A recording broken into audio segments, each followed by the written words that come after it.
Hello बच्चों लोग, क्या हाल चाल, कैसे आप सब। आप सभी का स्वागत करता हूं डिजिफाई डिफेंस चैनल पर। सभी बच्चे लोगों को मेरा प्यार भरा नमस्कार। जय हिंद मेरे दोस्तों। तो आज एक बहुत इंपॉर्टेंट मैं आप लोगों के लिए एक तरीके का स्ट्रैटेजी वीडियो लेकर आया हूं, जो बहुत सारे बच्चे जो कि कहते हैं कि नहीं सर हम लोग सेल्फ स्टडी करना चाहते हैं, तो क्या आप हमें ऐसा तरीका बता सकते हैं जिससे कि हम लोग सेल्फ स्टडी करके अपनी तैयारी को कर सकते हैं। तो ये उन दो तरीकों के बच्चों के लिए है जो पहले कभी एनडीए का सिलेबस पढ़ चुके हैं, तो अब वो रिवीजन करना चाहते हैं। तो रिवीजन वो कैसे करें, किस तरीके से पढ़ें, या फिर ये उन बच्चों के लिए जो किसी बैच में एनरोल नहीं करना चाहते और वो खुद से पढ़ना चाहते हैं, बस उन्हें ये पता चल जाए कि पढ़ने का तरीका क्या है, क्योंकि वो जनरली यूट्यूब में सारी चीजें ढूंढ ढांड के पढ़ सकते हैं। तो ये भी पॉसिबल है, लेकिन हाँ इसमें थोड़े से एफर्ट्स जरूर लगते हैं।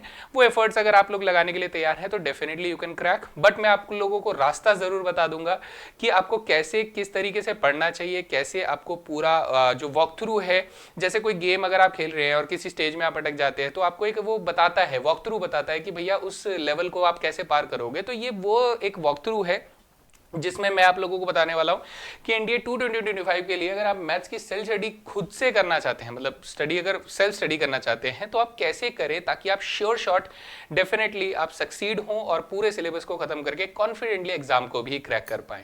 तो चलिए ज़्यादा देर नहीं लगाते हैं। तो सबसे पहले हम लोग बात करेंगे कि पहले आप मैथमेटिक्स की इंपॉर्टेंस को समझ जाइए कि इंडिया एग्जामिनेशन में क्या इंपॉर्टेंस होती है मैथमेटिक्स की।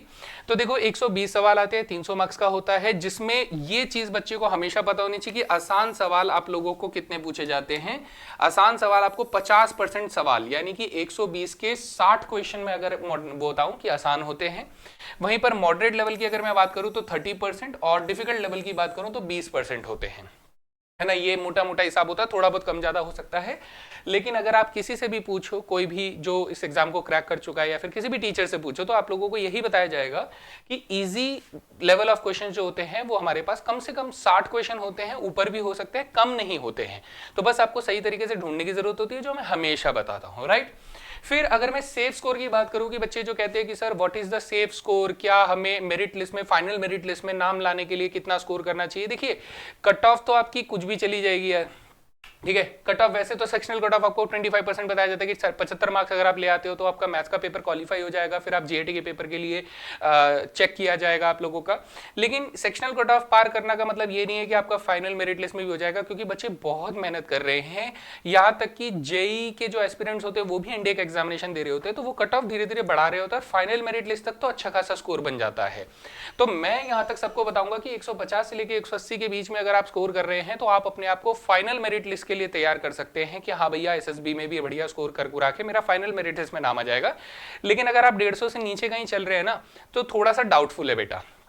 क्योंकि ये सिर्फ आपके लिए नहीं है, ये वो उन लाखों बच्चों के लिए है जो इस एग्जामिनेशन को अपीयर कर रहे हैं। और उन बच्चों के आप मेहनत को देखिए कि वो कितनी मेहनत कर रहा है, तो क्या उसके मेहनत के बराबर अगर आपने मेहनत नहीं करी है तो एक्चुअली क्या ये सही माना जाएगा कि आपको मौका दिया जाए, उनको ना मौका दिया जाए। अगर कोई बच्चा सच में मेहनत कर रहा है, सच में वो स्कोर कर रहा है, तो क्यों नहीं। आखिर किसी भी इंसान से पूछिए, वो हमेशा उसी को मौका देना चाहेगा जो एक्चुअली में मेहनत कर रहा है, जो उस लेवल को अचीव कर रहा है। तो आपको भी लेवल अचीव करना चाहिए। अगर आप सक्सेसफुल कहते हैं कि हाँ मैंने रिटन एग्जामिनेशन इतने स्कोर से किया है, तो अब एक्चुअली में अगर एसएसबी अच्छा जाता है तो मेरा फाइनल मेरिट लिस्ट में बहुत बढ़िया नाम तैयार हो सकता है ना। तो मेरी तरफ से सेफ स्कोर जो है वो 150 से 180 होते हैं। अब मैं 150 तक के लिए तो हमेशा हर किसी को बता चुका हूं कि अगर आपने ये 50% क्वेश्चन सही तरीके से ढूंढ ढांड के सॉल्व कर दिए, इजी वाले थे ना, 30 से 40 सेकंड के अंदर अंदर सॉल्व हो जाते हैं, तो अगर आपने ये वाले क्वेश्चन ढूंढ के सॉल्व कर दिए तो आपने 150 तो स्कोर कर लिया ना बेटा। हाँ, लेकिन मॉडरेट वाले में कुछ तो पढ़कर जाओगे तो मॉडरेट में भी आ जाएगा, तो 150 से 180 का सवाल आराम से तय हो सकता है बेटा। बस आपको सही स्ट्रैटेजी, सही गाइडेंस की जरूरत होती है, बस, ठीक है। तो आइए अब थोड़ा सा हम लोग सिलेबस को देखते हैं कि सिलेबस में क्या क्या कैसे कैसे होगा। तो उससे पहले मैं आपको कहूंगा कि आपको इन किताबों की सख्त जरूरत होगी। इन किताबों के बिना मैं आपको बोलूंगा कि हाँ बेटा दिक्कत तो आती है, डेफिनेट सी बात है, आपकी प्रिपरेशन अधूरी मानी जाती है अगर आपने ये किताबें नहीं लगाई हैं। तो सबसे पहली किताब जो कि मैं कहता हूं कि बिगिनर्स, जिन्होंने अभी तक एक बार भी एनडीए के मैथमेटिक्स को नहीं पढ़ा है, तो उन्हें आरएस अग्रवाल एनडीए एनए की जरूर पूरी करनी चाहिए, पूरी खत्म करनी है, ठीक है। दिशा पब्लिकेशंस की चैप्टर वाइज पीवाईक्यू आती है, ये बहुत अच्छी किताब है अगर आप पीवाईक्यूज को एनालाइज करना चाहते हैं। तो यहाँ पर देखिए ये इंग्लिश वाली किताब है, ऐसी एक मैथ्स की भी आती है, तो उसमें करीबन 15 सालों के आपको पीवाईक्यूज मिल जाएंगे। So this is more than enough study करने के लिए। फिर अरिहंत पाथफाइंडर उन बच्चों के लिए है जो पहली बार सिलेबस पढ़ चुके हैं, पूरा सिलेबस पढ़ चुके हैं, पीवाईक्यू लगा चुके हैं, आरएस अग्रवाल लगा चुके हैं, अब वो चाहते हैं कि थोड़े स्टैंडर्ड वाले क्वेश्चन मिले, तो वो अरिहंत की पाथफाइंडर लगा सकते हैं। और मैं हर बच्चे को रिकमेंड करूंगा कि एनसीईआरटी एग्जाम्पलर है क्लास 11th और 12th की, ये जरूर लगानी चाहिए, और ये आपको खरीदनी नहीं पड़ती है, ये आपको ऑनलाइन फ्री में डाउनलोड कर सकते हो, सरकार ने मुहैया करा रखी है सभी बच्चों के लिए, ठीक है। तो ये एग्जाम्पलर प्रॉब्लम्स जो हैं ये आपको जरूर लगानी चाहिए क्लास 11th और 12th की, इसमें बहुत वैरायटी के क्वेश्चंस आपको मिलेंगे। और यकीन मानिए एनडीए यहां से प्रेरित सवालों को उठा भी रहा है, कई बार तो डायरेक्ट क्वेश्चन उठा ले रहा है, कई बार तो इनसे प्रेरित सवाल बनाकर वो उठा रहा है। तो काफी फायदे की चीज रहेगी अगर आप ये किताब अपने पास कलेक्शन बना के रखते हो और अपनी तैयारी के दौरान इन किताबों पर निर्भर करते हो, ठीक है। चलिए, तो अब मैं आपको स्ट्रैटेजी शुरू कर रहा हूं। सबसे पहली स्ट्रैटेजी जो मैं यहां पर आप लोगों को दे रहा हूं वो है बेटा 100 मार्क्स के लिए। अब ये 100 मार्क्स को जरा आराम से समझना कि ये काफी अच्छा स्कोर कर सकता है अगर आप मई से जून के बीच में, हो सकता है शुरुआती तौर पर आप लोगों को थोड़ा समय ज्यादा लगे, थोड़ी दिक्कत आए, थोड़ी परेशानी आए, क्योंकि शुरुआत कर रहे हो तो चीजें बेस बनाने में, उसको प्रैक्टिस करने में समय ज्यादा लगेगा, क्योंकि आप सेल्फ स्टडी कर रहे हो और आपके पास बहुत सारा समय होना चाहिए इस चीज के लिए। तो आप क्या कर सकते हो, शुरुआत कहां से करोगे, आप शुरुआत करोगे परम्यूटेशन कॉम्बिनेशन से, जिसमें हमारे काफी सारे सवाल आ जाते हैं, 3 से 4 सवाल आ जाते हैं, मैं मिनिमम बता रहा हूं, इससे ज्यादा भी हो सकते हैं, है ना। 3 से 4 सवाल परम्यूटेशन कॉम्बिनेशन। अब परम्यूटेशन कॉम्बिनेशन से आपको कहां फायदा होगा, आपको बेटा बाइनोमियल थ्योरम में फायदा होगा। कहां, बाइनोमियल थ्योरम में फायदा होगा, और बाइनोमियल थ्योरम से आपको प्रोबेबिलिटी में फायदा होगा। अगर आप परम्यूटेशन कॉम्बिनेशन कर रहे हो तो आप एक काम कर सकते हो, आप उसके बाद सीधा कहां जा सकते हो, बाइनोमियल थ्योरम में जा सकते हो। बाइनोमियल थ्योरम करने के बाद बेटा प्रोबेबिलिटी में जाओगे, क्योंकि परम्यूटेशन कॉम्बिनेशन और बाइनोमियल थ्योरम दोनों के दोनों प्रोबेबिलिटी के अंदर इस्तेमाल होने वाले हैं। चलो, पहला कदम समझ में आ गया। फिर उसके बाद बेटा आप सेट थ्योरी शुरू कर सकते हो, ठीक है। सेट थ्योरी जो है वो आपका बेस बनाएगा बहुत सारी चीजों के लिए, जहां पर सेट्स के कॉन्सेप्ट वगैरह, इंटरसेक्शन वगैरह वगैरह वगैरह सारी चीजें रहेंगी, ठीक। अब सेट थ्योरी के बाद आपको कहां जाना है, आपको जाना है बेटा कॉम्प्लेक्स नंबर में। कॉम्प्लेक्स नंबर से कहां जाना है, क्वाड्रेटिक इक्वेशन में। क्वाड्रेटिक इक्वेशन से कहां जाना है, सीक्वेंस सीरीज में, है ना। तो ये सारे के सारे जो चैप्टर्स हैं काफी हद तक अलग अलग भी हैं, लेकिन इनके ना काफी मिक्सचर वाले क्वेश्चंस बनते हैं। जैसे कि मान लो कि भैया सीक्वेंस सीरीज में सेट थ्योरी के 1-2 सवाल बन सकते हैं, सीक्वेंस सीरीज में क्वाड्रेटिक इक्वेशन का सवाल बन सकता है, क्वाड्रेटिक इक्वेशन में सीक्वेंस सीरीज का सवाल बन सकता है, कॉम्प्लेक्स नंबर के सवाल जो है वो क्वाड्रेटिक इक्वेशंस के अंदर आ जाते हैं। तो आपस में ये एक साथ पढ़े जाने चाहिए। लेकिन अगर मैं सीक्वेंस की बात करूं तो आप सेट थ्योरी पहले खत्म करो, फिर कॉम्प्लेक्स नंबर जाओ, फिर क्वाड्रेटिक इक्वेशन जाओ, और फिर सीक्वेंस सीरीज जाओ। अब जब आपकी प्रोबेबिलिटी हो जाती है तो प्रोबेबिलिटी के बाद आप स्टैटिस्टिक्स में जाओ, और थोड़ा बहुत रिलेशन है, बहुत ज्यादा तो नहीं, लेकिन ये सारा का सारा जब सीक्वेंस आप फॉलो करोगे तो आपके 100 मार्क्स खड़े हो जाएंगे, जिसमें ये सारा का सारा मोस्टली क्लास 11 से है, प्रोबेबिलिटी को छोड़ के क्लास 11 का वेटेज है, ठीक है। तो ये फ्लो चार्ट आप फॉलो करेंगे, जिसमें मई से लेकर जून तक का समय होगा। अभी देखिए हमारा 10 या 11 मई चल रहा है, कितना, 11 मई चल रहा है।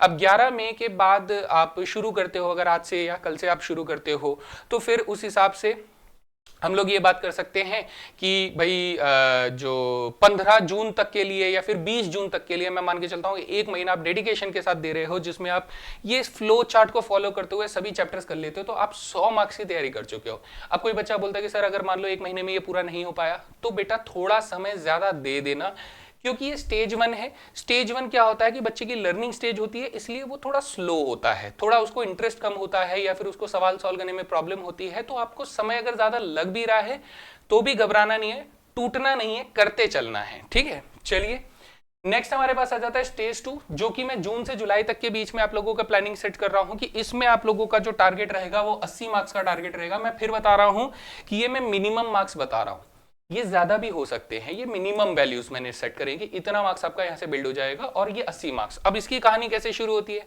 सेट थ्योरी आपने पढ़ ली थी जी। अब सेट थ्योरी के बाद आप जाओगे बेटा किसमें, लॉगरिथम्स में। लॉगरिथम्स पढ़ने के बाद आप जाओगे रिलेशन फंक्शंस में, रिलेशन फंक्शन से जाओगे फिर आप ट्रिग्नोमेट्री में, ट्रिग्नोमेट्री से आप जाओगे इनवर्स ट्रिग्नोमेट्री में, इनवर्स ट्रिग्नोमेट्री से जाओगे आप लिमिट्स एंड कंटिन्यूटी में। अच्छा, समझ रहे हो ना कैसे सेट थ्योरी का कॉन्सेप्ट जो होगा लॉगरिथम्स में इस्तेमाल हो जाएगा सेट्स का।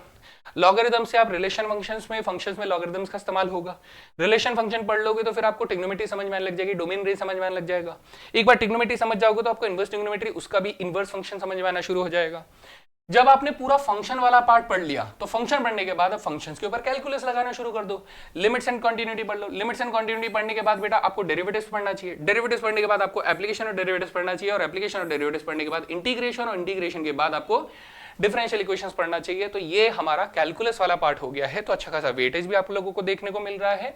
तो मेरे ख्याल से आपको यहाँ पर अच्छा खासा फोकस देना चाहिए। ये मैं 80 मार्क्स फिर बोल रहा हूं, कम से कम बताए हैं, ये 100 तक भी जा सकते हैं। तो स्टेज 2 जो कि थोड़ा सा डिफिकल्ट जरूर होता है, आप चाहे तो इंटीग्रेशन वाले पार्ट को स्किप कर सकते हैं, है ना, क्योंकि ज्यादा से ज्यादा 2 से 3 सवाल, कभी कभी 4 सवाल आ जाते हैं।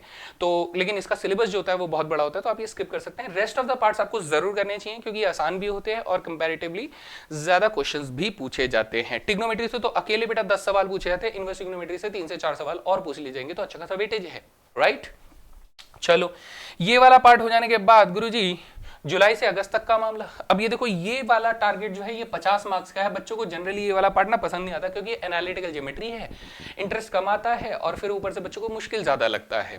कोई बात नहीं, तो मैं कहता हूं कि इसकी शुरुआत बेटा मैट्रिक्स डिटरमिनेंट से करना है। मैट्रिक्स डिटरमिनेंट्स में अकेले में 8 से 10 सवाल पूछ लिए जाते हैं, तो अच्छा खासा वेटेज है, बहुत इंपॉर्टेंट है। इसका इस्तेमाल आपको कोऑर्डिनेट ज्योमेट्री में करने को मिलेगा। कोऑर्डिनेट ज्योमेट्री से आप कोऑर्डिनेट ज्योमेट्री का यूज स्ट्रेट लाइंस में करोगे, स्ट्रेट लाइंस का यूज आप कोनिक सेक्शंस में करोगे, और कोनिक सेक्शंस ये यहां पर 2 डायमेंशन ज्योमेट्री हमारी खत्म हो जाती है। अच्छा, वहीं पर फिर मैं कहूंगा कि आपको मैट्रिक्स डिटरमिनेंट्स का इस्तेमाल आपको कहां मिलेगा, वेक्टर्स अलजेब्रा मिलेगा, और वेक्टर्स अलजेब्रा का इस्तेमाल आपको 3 डायमेंशन ज्योमेट्री में करना पड़ेगा। तो ये पूरी की पूरी ज्योमेट्री पार्ट जो है वो आपको एक गो में कवर करना है। तो आप बहुत सारे बच्चे कहते हैं कि सर क्या मैं मैट्रिक्स डिटरमिनेंट्स पहले कर लूं? नहीं बेटा, मैट्रिक्स डिटरमिनेंट्स कर लोगे तो उसके साथ जो कनेक्टेड चैप्टर्स हैं वो आपको लगेंगे बोरिंग। तो इसे आखिरी में करने के लिए क्यों बोला है? क्योंकि जब आप स्टेज 1 में आसान वाले चैप्टर्स, जिनके कॉन्सेप्ट आसान होते हैं, जिनके क्वेश्चंस आप आराम से सॉल्व कर सकते हो, वो कर लो, तो आपका कॉन्फिडेंस बूस्ट होगा। स्टेज 2 में आपने कैलकुलस में मजबूती हासिल कर ली, तो आपने अच्छा खासा स्कोर जो है वो बिल्ड कर लिया कि भैया अब पेपर में आएगा तो कम से कम मैं 150 मार्क्स तो आराम से निकाल लूंगा। अब आप तैयारी कर रहे हो 150 से लेकर 200 के बीच में फाइट लगाने की, तो वो स्टेज 3 में करना है, जहां पर आप लोगों की मेहनत रंग करेगी कि आप अपने आप से कितना और डिमांड करते हो, तो वो डिमांड आपका यहां से पूरा होगा। तो इस तरीके का फ्लो चार्ट फॉलो करके आप कर सकते हो। तो स्क्रीनशॉट लेते हुए चलना मेरे बच्चा, ठीक है। अच्छा, अब आया बेटा अगस्त से लेकर सितंबर। सितंबर में जब भी हमारा पेपर होगा, तब तक के पहले पहले आप लोगों को क्या करना है? अब आपने अपना सिलेबस, अब इससे ज्यादा मैं कहता हूं बहुत ज्यादा डेप्थ में जाने की जरूरत नहीं है। आपने पढ़ लिया है, काफी पढ़ लिया है। अब आपको सिर्फ आसान सवालों के ऊपर ज्यादा ध्यान देना है, मॉडरेट क्वेश्चंस को रेगुलरली प्रैक्टिस करना और डिफिकल्ट क्वेश्चंस को स्किप करते हुए चलना है। ये माइंड में स्ट्रेटेजी सेट रखनी है, ठीक है। अब इसी दौरान में आपको रिवीजन करना है कि मुश्किल वाले क्वेश्चन जो थे, जो कि आपको रेगुलरली प्रैक्टिस करना है, वो रिवीजन चलते रहना चाहिए। आसान वाले क्वेश्चन जो है बार बार रिवाइज मत करो, क्योंकि आपने सॉल्व कर लिए, अगर वो आपको अच्छे से आते हैं तो दोबारा करने से टाइम वेस्ट होगा। सिर्फ उन क्वेश्चंस को रिवाइज करो जिन क्वेश्चन में आपको थोड़ी सी दिक्कत हो रही थी लेकिन आपसे सॉल्व हो जा रहे थे, तो उनको प्रैक्टिस करो। और जो बहुत डिफिकल्ट क्वेश्चन है उनको क्या करना है, जाने देना है। इसी तरीके से बेटा आप लोगों को मॉक टेस्ट शुरू कर देने हैं। मॉक टेस्ट में अगर मैं बोलूंगा तो कम से कम 10 मॉक टेस्ट आपको लगाने चाहिए। अब ये 10 मॉक टेस्ट में आप लोगों को मैं बहुत साफ साफ बता देता हूं कि ये आपको लास्ट मंथ में ऐसे करना है कि जब आप पहला मॉक टेस्ट लगाओगे उसमें आपका कुछ स्कोर बिल्ड होगा। उस स्कोर बिल्ड होने के बाद आप सबसे पहले उसको एनालाइज करोगे। ये नहीं कि हाँ दूसरा मॉक टेस्ट लगा लूंगा, मैं ऐसे 10 लगा लूं तो मेरा काम हो जाएगा, नहीं। जब आप पहला मॉक टेस्ट लगाओगे तो पहला मॉक टेस्ट में जो क्वेश्चंस आपसे नहीं बने थे या फिर आपने गलत आंसर किए थे, तो उसको एनालाइज करो कि मुझे क्यों वो क्वेश्चन गलत हुआ, क्यों ये क्वेश्चन मैं पेपर में सॉल्व नहीं कर पाया, क्यों मैं ऐसी गलतियां कर रहा हूं, ताकि या फिर कुछ ऐसा क्या कमी रह गई, उन चीजों को पहचानो, उन पर काम करो और दोबारा से मॉक टेस्ट नंबर 1 को ही रीअपीयर करो और कोशिश करो कि आप कम से कम उसमें 70-80% स्कोर कर पाओ। यानी कि अगर मैं ये अंदाजा दूं, आपके 80 से 100 सवाल के बीच में सही होने चाहिए, तब तक आप मॉक टेस्ट नंबर 1 को ही रिवाइज करोगे, प्रैक्टिस करोगे और रीअपीयर करोगे। जब तक आप 70 से 80% क्वेश्चंस बिल्कुल सही सही नहीं जवाब दे देते और कम से कम गलतियां करते हो, तब जाके मॉक टेस्ट 2 में जाना है। मॉक टेस्ट 2 में जाओगे, सेम प्रोसीजर। जब तक मॉक टेस्ट 2 में आप 80 से 100 सवाल सही नहीं कर देते हो, तब तक आप मॉक टेस्ट 3 में नहीं जाओगे। और ऐसे करते करते करते करते आपको 10 मॉक टेस्ट लगाने हैं, जो कि आपको एक रिजल्ट निकाल कर देगा बेटा। अगर आप बिल्कुल आंख बंद करके सिर्फ मॉक टेस्ट 1 लगा रहे हो, 2 लगा रहे हो, 3 लगा रहे हो और सब में आपके आधे आधे ही मार्क्स बन रहे हैं या फिर 40% मार्क्स बन रहे हैं, तो पेपर में भी वही बनेगा। आपने क्या किया, आपने मॉक टेस्ट में ये देखा कि हमें से जो सवाल नहीं बने आपने उस पर मेहनत करी, तो आपका धीरे धीरे नॉलेज भी तो बूस्ट हो रहा है, धीरे धीरे आपका सारे कॉन्सेप्ट्स रिवाइज हो रहे हैं जब आप उसको रिवीजन कर रहे हो कि जो क्वेश्चंस आपको नहीं बने तो वही तो आपको रिवाइज करने थे ना। तो मॉक टेस्ट एक बहुत बेहतरीन तरीका है वापस रिवीजन करने का। मॉक टेस्ट के बाद साथ साथ बेटा पीवाईक्यूज आपको लगाते हुए चलना, हालांकि मैंने आपको किताब बताई थी कि वो साथ साथ चलते रहना है, तो आपको कम से कम 10 साल के पीवाईक्यूज लगाने चाहिए। अगर आपके पास समय कम है तो आप 5 साल कर सकते हो, 5 साल में भी काफी अच्छे पैटर्न्स आपको मिल जाएंगे, लेकिन मेरा रिकमेंडेशन है कि अगर आपके पास समय है तो डेफिनेटली आपको 10 साल के पीवाईक्यूज जरूर जरूर जरूर जरूर जरूर लगाने चाहिए। तो ये हमारी पूरी की पूरी स्टेजेस हो गई।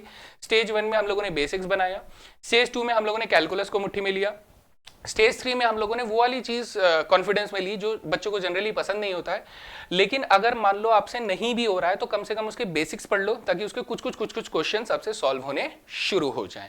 स्टेज 4 में क्या है कि जो सब पढ़ा अब हमें उसको टेस्ट करना है कि क्या मैं पीवाईक्यू सॉल्व कर पा रहा हूं, क्या मैं मॉक टेस्ट सॉल्व कर पा रहा हूं, क्या मैं रिवीजन के लिए सही मेरे पास इतना इंफॉर्मेशन है कि मैं रिवाइज भी कर पा रहा हूं। तो ये सारी चीजें स्टेज 4 में करनी है, बस बैम।